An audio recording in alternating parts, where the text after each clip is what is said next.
Bangkok, the capital of Siam, is a grand terminus for the important railways of Indochina, and its railway station in the heart of the city forms an impressive background for the daily pageantry of Siam's one and only metropolis.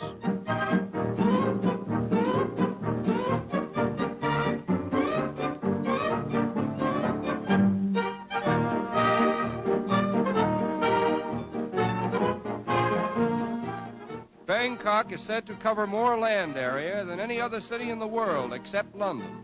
Its wide thoroughfares and paved streets are a fitting memorial to the foreign engineers who helped to reclaim the land from canals and marshes. But centuries before this, Bangkok had built its world-famous Buddhist temples, and they stand today as colorful symbols of an abiding faith. Buddhism, the national religion of Siam, was founded in India about 600 years before Christ by Gautama Buddha, a wealthy prince who relinquished all his earthly possessions in order to teach what he thought was a better way of life for himself and his fellow mortals.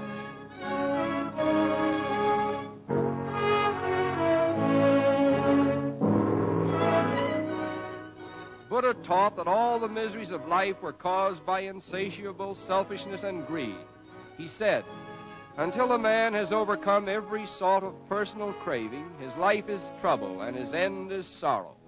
Lose yourself in the greater interests of life and desire nothing that can cause pain. The best of all and the end of all is a dreamless, eternal sleep." He reasoned that man must do right not because some God expected him to, but rather because there is a definite penalty to pay if he does wrong. His teachings were founded more upon reason than faith, and his chief aim was for knowledge rather than morality. Although Buddha desired no symbols or sacrifices or temples in which to commemorate his doctrines, his devoted followers have built thousands of Buddhist shrines throughout India, China, Japan, and Siam. And today, the simple creed that was born in the heart of a young prince over 25 centuries ago is said to have more followers than any other religion in the world. Every Siamese, including the king himself, must spend a period of his life in some one of the 10,000 monasteries of the land. In Bangkok alone, there are at least 500 temples dedicated to Buddhism.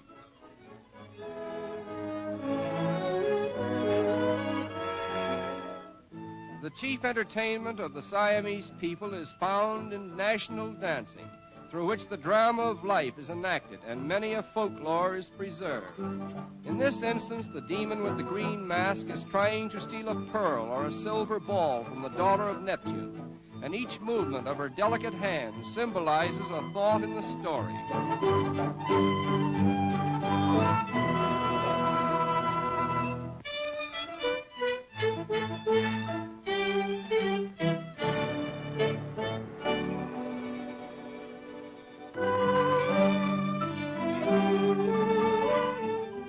The makeup of the women consists of powder plastered on the face until it resembles a smooth white mask, and this covering is meant to preclude all facial expression of the emotions. Hence, joy, sorrow, pleasure, anger, and fear are expressed by conventional signs.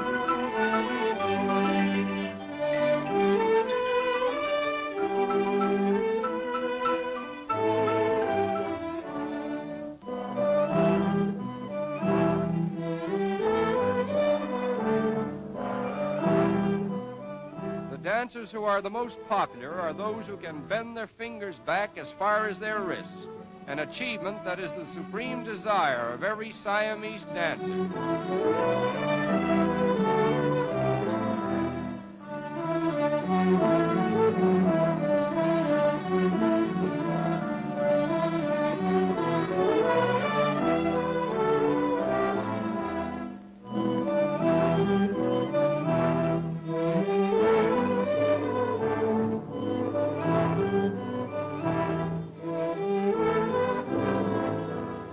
In strange contrast to all the other graven images of Bangkok are two rather humorous-looking statues representing an ancient Siamese sculptor's impression of the first Dutchman to set foot on the soil of Siam.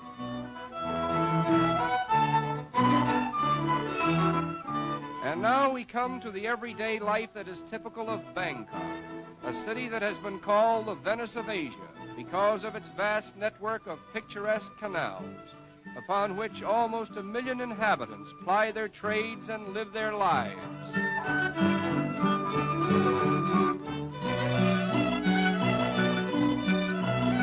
Except for a few railway lines, all travel in Siam is by water. The level of the land being so low and the soil so soft, the construction of roads would not be practical. In fact, for 3 months in the year, much of the land is under water.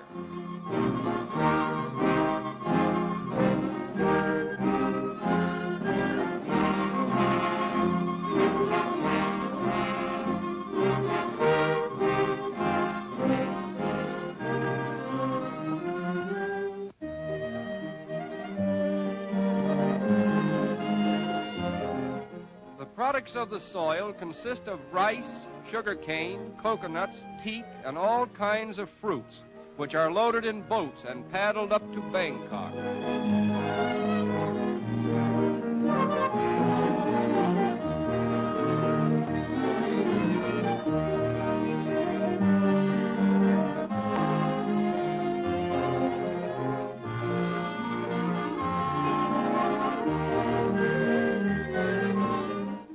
The great river system of Siam is formed chiefly by the Manam River, with its numerous canals and tributaries spreading throughout the land and bringing life and sustenance to the people.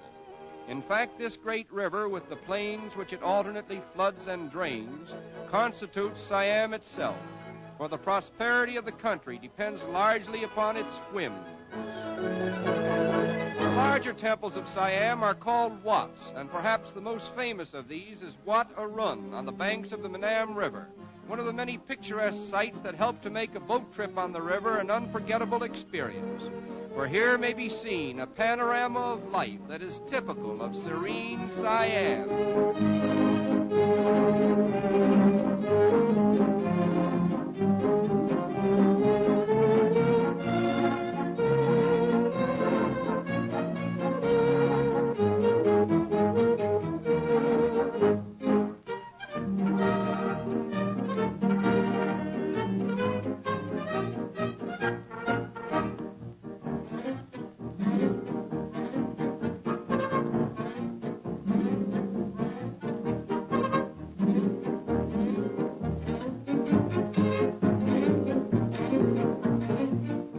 It is here that we conclude our visit to the royal kingdom of Siam, where 12 million souls live their lives in partial seclusion from the outside world, apparently at peace with nature and content with the simpler things of life.